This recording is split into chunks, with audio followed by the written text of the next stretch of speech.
Hi ನಮಸ್ಕಾರ. ನಾವು brand of SSLC YouTube ಚಾನಲ್ದಿಂದ SSLCಯ ಬಗ್ಗೆ ವಿಡಿಯೋಗಳನ್ನು ಮಾಡುತ್ತೇವೆ. ಹಾಗಾಗಿ ಇದರಲ್ಲಿ ಮೊದಲನೇ ಅಂಶ ತಿಳಿದುಕೊಳ್ಳುವುದೇನೆಂದರೆ SSLCಯಲ್ಲಿ 6 ವಿಷಯಗಳು ಇರುತ್ತವೆ. ಅದರಲ್ಲಿ ಮೊದಲನೆಯದು ಪ್ರಥಮ ಭಾಷೆ ಕನ್ನಡ.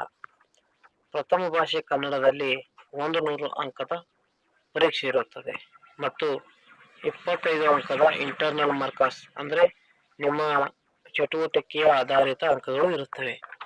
ಅದರಲ್ಲಿ ಎರಡನೇದಾಗಿ ಮೇನ್ ಪಾಯಿಂಟ್ಸ್, ದ್ವಿತೀಯ ಭಾಷೆ ಇಂಗ್ಲಿಷ್ನಲ್ಲಿ ಏನಿರುತ್ತೆ ಅಂದರೆ ಅದು ಕೂಡ 80 ಅಂಕದ ಪರೀಕ್ಷೆ ಆಗಿರುತ್ತದೆ ಮತ್ತು ನಿಮಗೆ 20 ಇಂಟರ್ನಲ್ ಮಾರ್ಕರ್ಸ್ ಅಂದರೆ ಚಟುವಟಿಕೆ ಆಧಾರಿತ ಅಂಕಗಳು ಇರುತ್ತವೆ.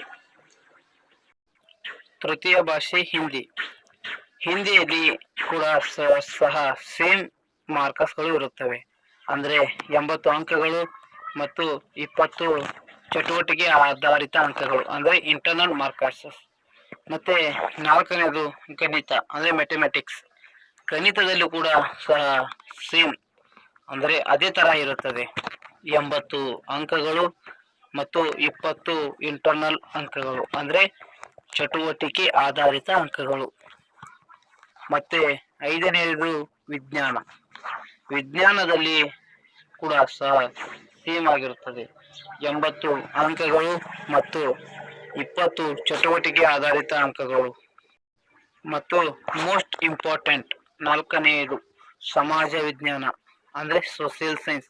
ಅದರಲ್ಲೂ ಕೂಡ 80 ಅಂಕಗಳು ಮತ್ತು 20 ಚಟುವಟಿಕೆ ಆಧಾರಿತ ಅಂಕಗಳು. ಇದರ ಪ್ರಕಾರ ನೀವು ವಿದ್ಯಾಭ್ಯಾಸವನ್ನು ಮಾಡಬೇಕು ಮತ್ತು ಶಾಲೆಯಲ್ಲಿ ಬಿಡುವ ಚಟುವಟಿಕೆಗಳನ್ನು ಕೊಡಬೇಕು ಮತ್ತು ಎಲ್ಲ ವಿದ್ಯಾರ್ಥಿಗಳು ಚೆನ್ನಾಗಿ ವಿದ್ಯಾಭ್ಯಾಸವನ್ನು ಮಾಡಿ ಮುಂದುವರಿಯಿರಿ. ಮತ್ತು SSLCಯಲ್ಲಿ ಈಗಿನ ಪ್ರಕಾರ 90% ಮಾಡಿದವರಿಗೆ ಉದ್ಯೋಗ ಅಂದರೆ ಅಪ್ಲಿಕೇಶನ್ ಹಾಕಿದ ಬಳಿಕ ಡೈರೆಕ್ಟ್ ಗೌರ್ಮೆಂಟ್ ಜಾಬ್ಸ್ ಸೆಲೆಕ್ಷನ್ ಇರುತ್ತವೆ ಮತ್ತು ನಿಮಗೆ ಗೌರ್ಮೆಂಟ್ ಜಾಬ್ ಆಗಬೇಕೆಂದರೆ ಅಂದರೆ ಸರ್ಕಾರಿ ಹುದ್ದೆ ಆಗಬೇಕೆಂದರೆ ನೀವು ಈ ನಿಯಮವನ್ನು ಫಾಲೋ ಮಾಡಲೇಬೇಕು. ಇದು ಕಡ್ಡಾಯವಾದ ನಿಯಮ. ನೀವು ಎಂದಿಗೂ ಈ ನಿಯಮದ ಪ್ರಕಾರ ಹೋದರೂ ನಿಮಗೆ ನೌಕರಿ ಸಿಗುವುದು 70% ಖಚಿತ. ಮತ್ತು ನೀವು ಇದರ ಪ್ರಕಾರ ವಿದ್ಯಾಭ್ಯಾಸವನ್ನು ಮಾಡಿ. ಈ ಇಂದಿನ ವಿಡಿಯೋ ಪ್ರಕಾರ ಇಷ್ಟೇ ನಿಮಗೆ ತಿಳಿಸುವುದು. ಮತ್ತು ದಯವಿಟ್ಟು ನಮ್ಮ ಚಾನೆಲನ್ನು ಸಬ್ಸ್ಕ್ರೈಬ್ ಆಗಿ. ಇನ್ನೂ ಹೆಚ್ಚಿನ ವಿಡಿಯೋಗಳಿಗಾಗಿ ನಮ್ಮ ಚಾನಲನ್ನು ಸಬ್ಸ್ಕ್ರೈಬ್ ಆಗಿ ಮತ್ತು ಲೈಕ್ಸ್ ಅನ್ನು ಮಾಡಿ. ನಿಮಗೆ ಆದಷ್ಟು ಬೇಗ ಮುಂದಿನ ಕನ್ನಡ ಪರೀಕ್ಷೆಯ ಬಗ್ಗೆ ವಿವರವನ್ನು ಹೇಳುತ್ತೇನೆ. ಧನ್ಯವಾದಗಳು.